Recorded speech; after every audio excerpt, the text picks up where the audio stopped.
Halo semuanya, apa kabarkah kalian saat ini? Ya, saya harap kalian semua dalam keadaan yang senantiasa baik-baik saja. Beberapa hari belakangan ini, saya memang terus berusaha untuk membuat pembahasan mengenai manga Mokushiro Kunoyon Kishi secara konsisten. Dan akhirnya sekarang sampai juga pada pembahasan chapter yang ke-23-nya. Di awal dari cerita manga Mokushiro Kunoyon Kishi chapter ke-23 ini, kita memang masih diperlihatkan dengan kelanjutan adegan saat Ironset menghadap Arthur. Dan akhirnya pada chapter ini kita bisa mengetahui dalang di balik pengumpulan relik peti mati kegelapan abadi. Yang ternyata dalangnya adalah Arthur sendiri. Dan raja dari Camelot ini pula yang memerintah Ironset untuk mengaktifkan relik tersebut dengan mengorbankan warga kota Sistana. Karena dengan memanfaatkan relik peti mati kegelapan abadi merupakan kesempatan terbaik untuk menghancurkan Lioness, lawan paling besar bagi Arthur untuk saat ini. Itu artinya walau dulu berteman, entah kenapa sekarang Arthur malah memusuhi kerajaan Lioness yang dipimpin oleh Meliodas. Dan jujur saja hal ini kalau menurut saya sangatlah aneh. Pasalnya Arthur masih didampingi oleh Merlin, sedangkan Merlin adalah teman lama Meliodas. Lalu Arthur dulu juga merupakan teman Meliodas.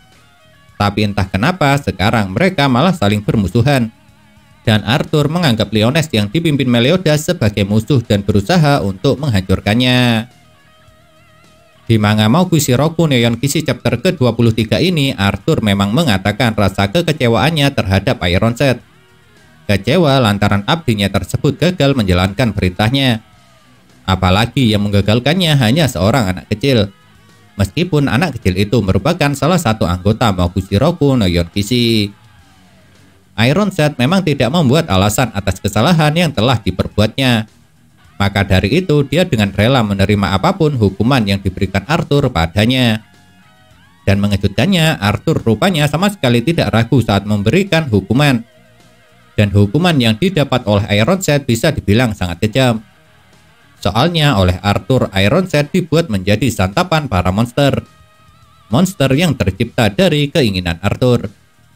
Namun yang paling menarik dari kejadian ini kalau menurut saya bukanlah hukuman yang diberikan Arthur kepada Ironset, melainkan tentang ucapan dari Raja Camelot ini.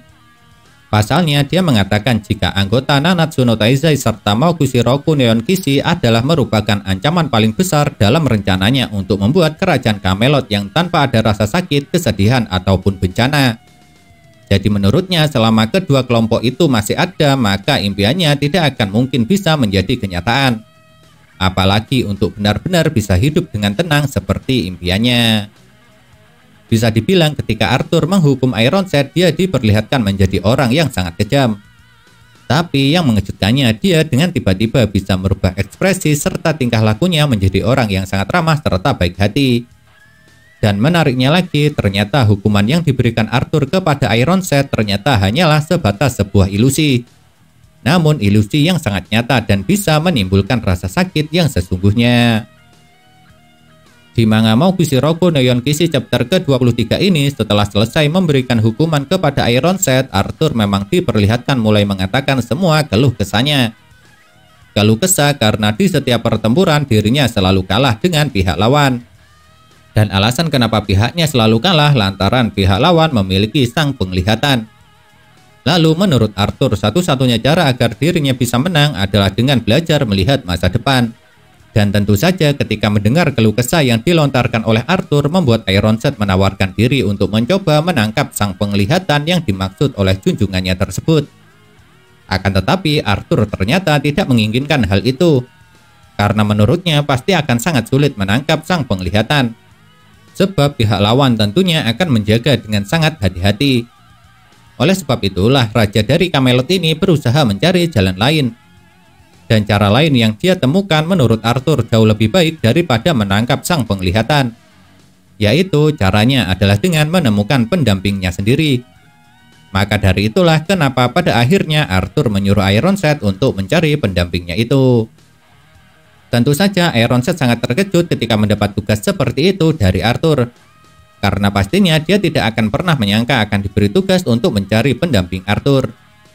Tapi yang jadi pertanyaan sekarang adalah siapakah pendamping Arthur tersebut?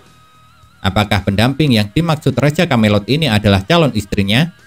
Atau mungkin ada maksud lain dari kata pendamping tersebut? Ya, siapa yang tahu? Namun yang jelas jawaban dari pertanyaan ini untuk sekarang memanglah masih belum ada. Setelah diperlihatkan dengan apa yang terjadi pada Ironset di kastil tempat Arthur berada, akhirnya kita bisa melihat kembali Percival, sang tokoh utama dari manga Mokushiroku no Yonkishi. Dan di chapter ini, adegan pertama yang bisa kita lihat saat pertama kali Percival diperlihatkan adalah mengenai ucapan terima kasih yang diucapkan oleh ayah Anne. Karena menurutnya, jika tidak ada Percival, entah apa yang akan terjadi pada kota Sistana yang merupakan kota kekuasaannya. Dan meskipun banyak kerusakan yang terjadi, ayah Anne sama sekali tidak terlalu mempermasalahkannya. Sebab menurutnya yang terpenting adalah keselamatan seluruh warganya. Soalnya selama warganya selamat, semua kerusakan tersebut masih bisa diperbaiki seperti sedia kala. Dan selain itu, di chapter ini pula Nascience kembali ditunjukkan bertanya kepada Shin mengenai siapa sebenarnya yang telah mengalahkan semua monster yang sebelumnya menghancurkan kota Sistana. Namun laki-laki rubah berwarna pink tersebut selalu mengelak dengan menjawab jika yang melakukan itu bukanlah kesatria suci, melainkan teman-teman hewannya yang berasal dari hutan. Yang tentu saja jawaban itu tidak akan dipercayai entah oleh Nascience ataupun Donnie, karena yang percaya pasti hanya Percival seorang. Pada chapter ini, ayah Anne juga diperlihatkan mengkhawatirkan keadaan Percival.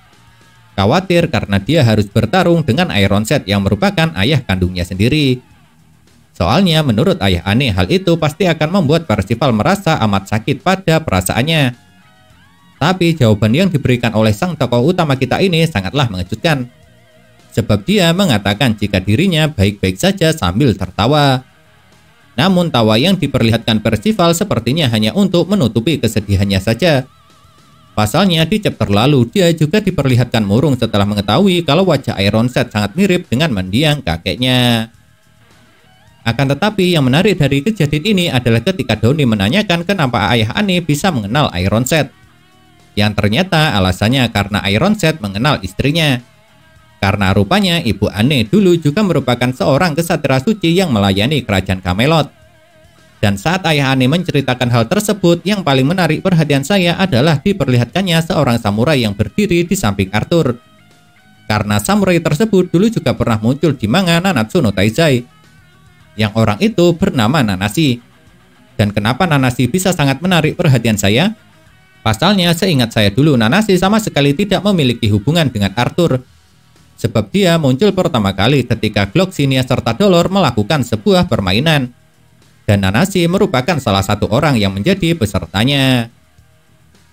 Saat keempat orang tersebut tengah berbincang-bincang dan ayah Anne sekali lagi ingin meminta tolong kepada Percival, tiba-tiba Anne datang sembari membawa tas seperti ingin melakukan sebuah perjalanan. Dan ternyata dia memang ingin pergi untuk menggapai impiannya. Impiannya menjadi seorang kesatria suci seperti ibunya, supaya dirinya bisa melindungi orang-orang yang dicintainya. Karena Anne sadar jika tetap berada di kota Sistana, maka dirinya tidak akan bisa berkembang. Dan jika hal itu terjadi, nanti seandainya orang seperti Ironset datang lagi, dia tidak akan bisa melakukan apa-apa seperti sebelumnya. Soalnya pertarungan melawan Ironset sebelumnya telah mengajari dan membuka matanya kalau saat ini dirinya sangat sedikit sekali memiliki pengalaman ataupun kekuatan. Pada awalnya ketika mendengar perkataan dari putrinya tersebut, ayah Anne memang diperlihatkan sangat marah. Lalu dengan lantang mengatakan jika dirinya tidak bisa membiarkan Anne pergi sendiri. Dan walaupun pada awalnya Anne merasa kecewa akan ucapan tersebut, namun pada akhirnya dia menyadari arti dari kata-kata ayahnya. Yaitu sebenarnya dia mengizinkan putrinya tersebut untuk melakukan perjalanan. Hanya saja dia tidak boleh pergi sendirian. Maka dari itu sebelumnya ayah Anne meminta tolong pada Percival. Meminta tolong agar Percival mau mengajak serta menemani putrinya dalam melakukan perjalanan. Tentu saja Anne sangat senang sekali setelah mengetahui kalau dirinya mendapat izin dari ayahnya. Apalagi dia juga diterima dengan tangan terbuka oleh Percival. Bahkan Percival bukan hanya menerima, tapi dia juga sekalian mengajak Anne dalam perjalanannya. Dan dengan begitu, sekarang kelompok mereka menjadi bertambah. Yang awalnya dalam satu kelompok tersebut ada 3 manusia dengan 1 rubah, lalu sekarang menjadi 4 manusia ditambah rubah yang bisa bicara. Tapi yang menarik dari kejadian ini kalau menurut saya bukan mengenai kebahagiaan aneh yang diizinkan untuk melakukan perjalanan oleh ayahnya, melainkan reaksi yang diperlihatkan oleh Shin. Soalnya rubah yang satu ini seperti tengah memikirkan sesuatu saat mengetahui jika Anne akan bergabung dalam perjalanannya bersama dengan Percival. Kira-kira apakah yang difikirkan oleh Shin ini? Apakah dia memiliki niat buruk? Atau mungkin Shin tengah merencanakan sesuatu buat Anne? Dan akan seperti apa perjalanan Percival setelah bergabungnya Anne? Penasaran bukan? Karena jujur saja jika saya sangat penasaran. Dan satu-satunya cara untuk melegakan rasa penasaran itu memang hanya dengan menunggu kelanjutan jalan ceritanya pada chapter-chapter selanjutnya.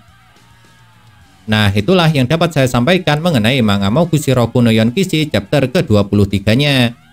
Dan kalau menurut kalian, kejadian manakah yang paling menarik? Apakah kalian mempunyai pendapat?